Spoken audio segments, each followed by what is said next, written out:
Good morning everyone, good morning all the students. How are you all? I'm also fine. This is Prema here. This is my channel SciMa Academy, and today I'll be starting up with the science chapter. Okay, so I'll be taking up the structure of atom, which is one of the most important chapters of grade 9 chemistry. And I found that from my students and other students, I found that this chapter is little tough for them. They are finding it little tough to understand. So that's why I chose this chapter to explain it to you. Okay, so take your notebook and your pen, and you can pause the video in between to take up the notes, because I'll be presenting the video, I'll be explaining. At the same time, simultaneously, you will be taking up the notes also. This will help you in your exam preparations, okay, as exam is nearing, and you can make notes also out of it. Okay, so don't forget to subscribe to my channel, that is SciMa Academy. I'll be coming up with more videos in front of you. So let's start with the chapter.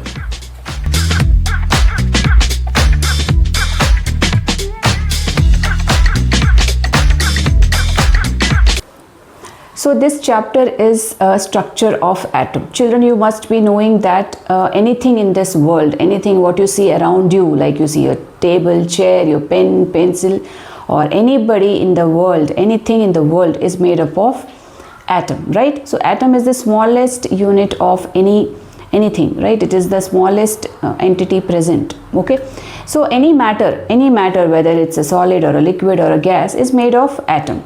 So what makes, so like you have seen so many elements, right? You see so many elements, you must be knowing so many elements around you, like we have oxygen, nitrogen, carbon, hydrogen. So these are all also elements which are made of the smallest unit called atoms. Okay, so now what are these atoms? Now what are these atoms? How are these atoms different? Now atoms of one element, now atoms of carbon element will be different from atom of nitrogen element.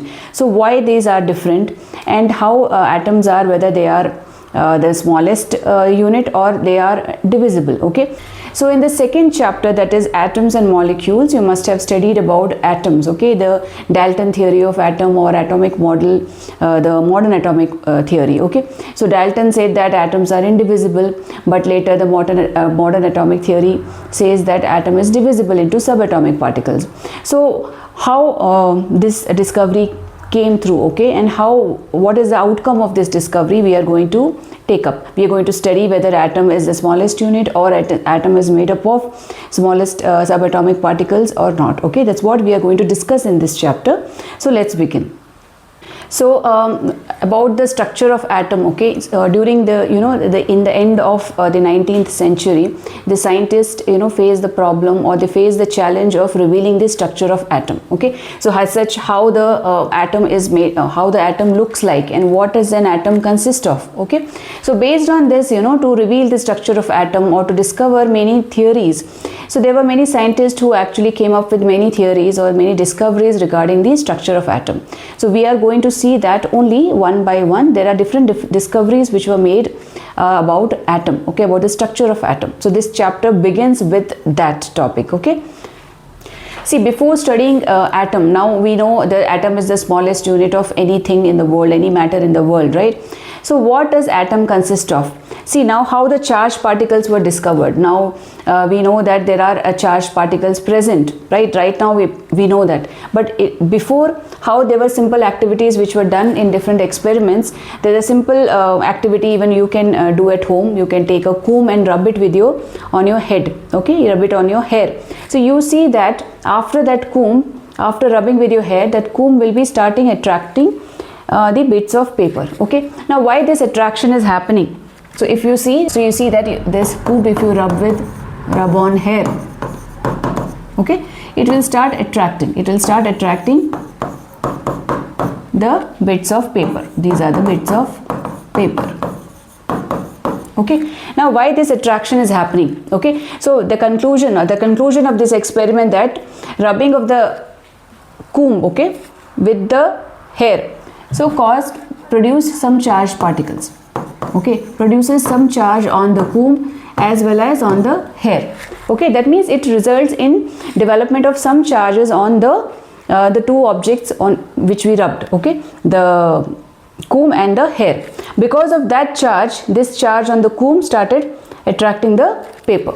Okay, so now where is this charge coming from? So now comb is also an atom, comb is also a matter, right? And it is made up of atom. Even our hair also, anything in the world, anything you see is made up of, is a matter, and it is made up of atom, right? So when this matter, this comb is actually producing some charge, it is acquiring some charge, that means obviously the charge is present in the atom, right? So that's how the conclusion came, that atom is made up of some charged particles. Okay, now what are these charged particles? So slowly these charged particles were discovered by different scientists. Okay, so these charged particles were electrons, protons. Okay, neutron was discovered later.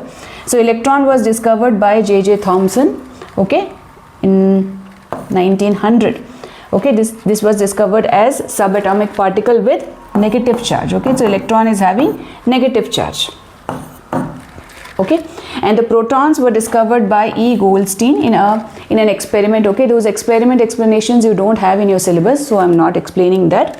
So Goldstein discovered canal rays, okay, and which consist of the positively charged protons. So these are protons which are positively charged. Okay, and also about the mass comparison, protons mass was found to be 2000 times that of electrons. So electrons mass is almost negligible, so we consider electron mass as almost negligible. So protons mass is 2000 times of electrons, which is, and also equal and opposite charges. So electron is negative charge and protons are positive charge, so they are equal in number, but their charges are different. Okay, they are having opposite charge. So as you can see here, we have electrons negatively charged, protons positively charged. Neutrons we will study later. Neutron was discovered later. Okay,